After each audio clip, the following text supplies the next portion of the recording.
La historia nos dice que el 12 de febrero de 1541, don Pedro de Valdivia llegó por el norte con un grupo de valientes y esforzados expedicionarios y llegó a este valle despoblado, absolutamente desierto, donde con mucho esfuerzo fundó Santiago de la Nueva Extremadura, Santiago de Chile, nuestra actual capital.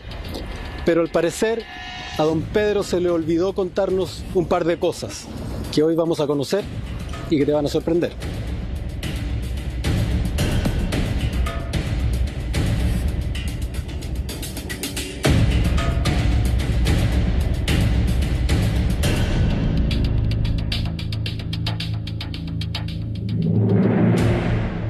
Rubén, estamos en la cima del Cerro Santa Lucía, estamos viendo Santiago, pero estamos en diciembre de 1540.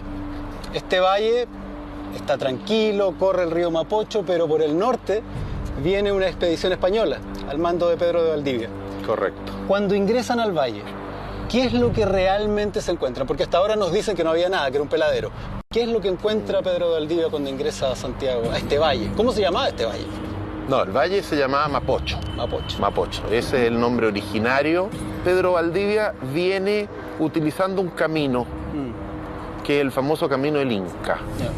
Llegó a la Chimba, primero, no cruzó el río Mapocho, se quedó en el lado norte. ¿En Recoleta? Se quedó en Recoleta, en ese sector. ¿Qué es lo que Chimba. él ve? ¿Qué hay acá? Chacras. Chacras. Ve un valle agrícolamente muy potente, ve acequias que estaban construidas ya y que habían incorporado una extensa superficie a la agricultura del maíz. El paisaje estaba teñido de color amarillo.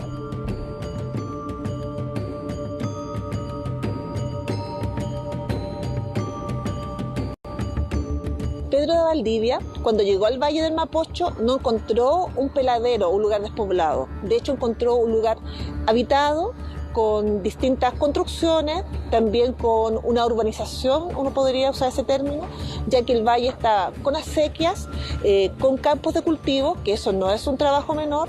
La mayor cantidad de población estaba situada al norte del Valle del Mapocho, y al lado sur del Mapocho había un pequeño asentamiento, pero de una enorme importancia, porque era un centro administrativo y ceremonial de la autoridad o del representante inca en esta zona, que a la llegada de Pedro Valdivia se llamaba Quilicanta. O sea, sí, Quilicanta, de hecho Quilicanta recibe a Pedro Valdivia y lo alimentó.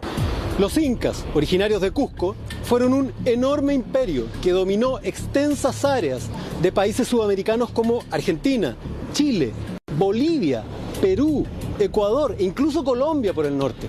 Y su periodo de mayor expansión coincidió justamente con la llegada de los españoles. Pero al ver las construcciones, las líneas y trazados urbanos, las acequias, el diseño de los plantíos agrícolas, los españoles, por supuesto, decidieron apropiárselo y utilizarlo en su beneficio.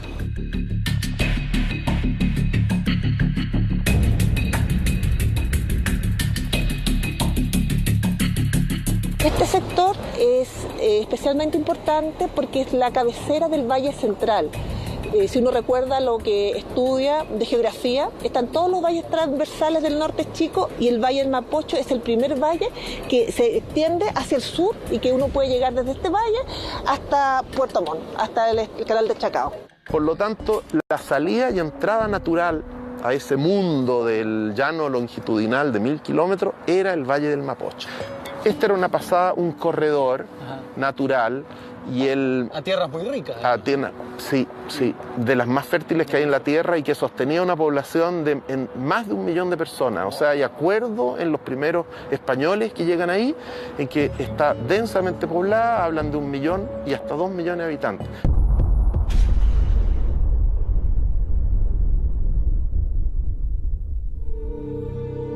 Los incas tenían un tremendo sentido geográfico y estratégico. Santiago es un valle que tiene dos entradas, la angostura de norte y la angostura de Paine por el sur.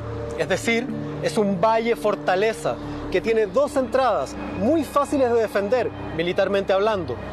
Los incas, muy inteligentemente, se establecen en este lugar para luego abrirse hacia el sur, hacia esos 1000 kilómetros de valles muy fértiles, con 1 millón de habitantes, hasta Puerto Montt. Lo que no está claro es si Pedro de Valdivia sabía de la existencia de este asentamiento, o si se sorprendió al encontrarlo. El punto es que toda esa información sobre el hallazgo fue omitida en sus mensajes a la corona.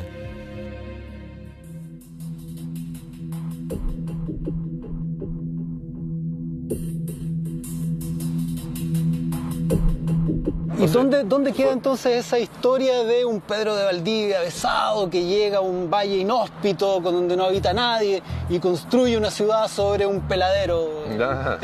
No es así, ¿no? No, nosotros creemos que hay demasiada evidencia histórica y arqueológica que demuestra otra cosa. Ahora, ¿por qué él informó a...? Bueno, hay razones, porque cuando escribe las famosas cartas al rey, prácticamente le cuenta que aquí había re poco y tuvo que hacerlo todo de cero, a partir de cero. Pero yo creo que eso lo escribió él como para deslumbrar un poco al rey y para obtener beneficios. Al margen de la importancia estratégica del lugar, las investigaciones arqueológicas demuestran que el trazado urbano y su localización tenían una fuerte carga mágica y simbólica para la cosmovisión inca. Efectivamente creemos que esto fue una huaca, un cerro sagrado, por el carácter especial de la roca que había aquí, y justo esto obliga al río Mapocho a dividirse en dos brazos. Claro, un brazo era el Mapocho actual y otro es la Alameda. La Alameda. Y entonces, casualmente, este centro administrativo de Quilicanta, o este asentamiento de Quilicanta, está entre medio de estos dos brazos, y como al pie de este cerro que sería sagrado.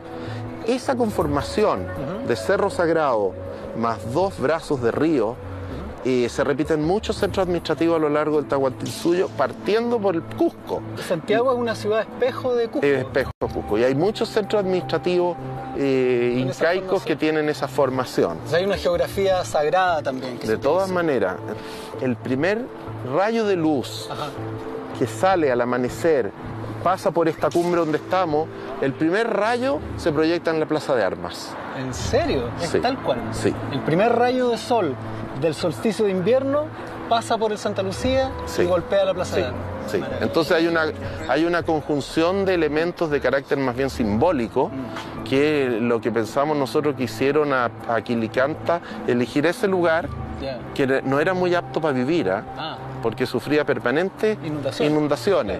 Era mal lugar para vivir, pero era muy bueno desde el punto de vista de la conjunción de elementos simbólicos. Y nosotros creemos que por ese motivo se eligió el lugar. Ese rayo de sol del que habla Raúl Stever ocurre en un día preciso de nuestro año. Se trata del 21 de junio, cuando es el Inti Raymi, o el Huetri Pantu Mapuche, ni más ni menos que nuestro verdadero año nuevo para el hemisferio sur. El momento en que el sol comienza nuevamente su recorrido vital.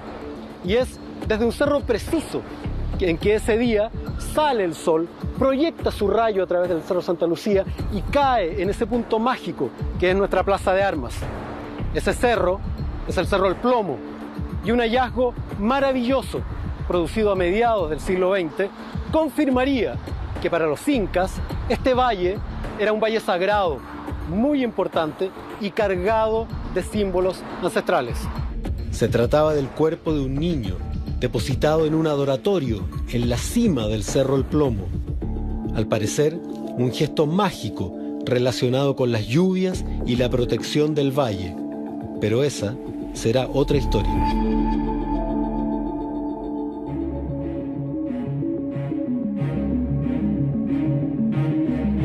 Una hipótesis es que la Plaza de Armas actual corresponde a un espacio ocupado por la población indígena. Pasaba el camino del Inca por el costado de la plaza, habían distintas estructuras por el lado poniente, que es donde está la catedral, por el lado norte, donde está el Museo Histórico y el Correo, como queda registrado por las investigaciones del Archivo Nacional, que indican que esos fueron los primeros lugares construidos. Eso hace llevar a pensar que habían construcciones previas y que la plaza, el espacio de la Plaza de Armas española, se superpuso a una cancha, a un espacio ceremonial incaico.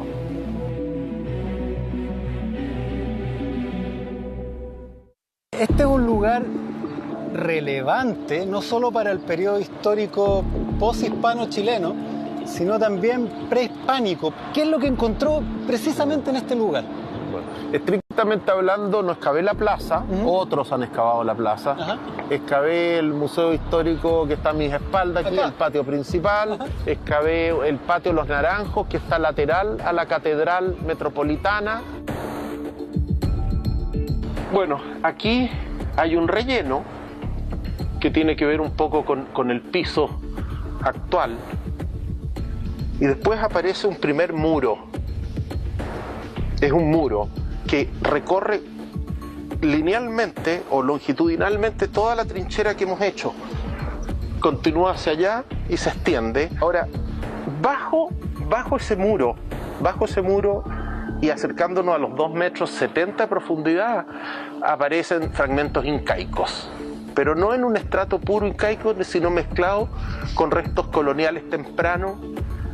Y eso tiene un poco que ver con el proceso de formación del sitio, que se mezclaron las cosas europeas. Los europeos llegan aquí, hacen huertos, hacen jardines, aran, hacen excavaciones para sacar arcilla y poder hacer adobe, después rellenan esas excavaciones con basura y todo se movió y se revolvió.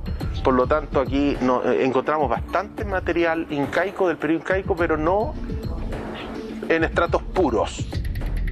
Finalmente, la idea de un Pedro de Valdivia llegando a un sitio baldío y despoblado y fundando una ciudad desde cero es completamente falsa. El Valle del Mapocho ya era un importante centro administrativo y un lugar de gran valor simbólico y astronómico para la cultura inca. Esta ciudad, tu ciudad, ya existía.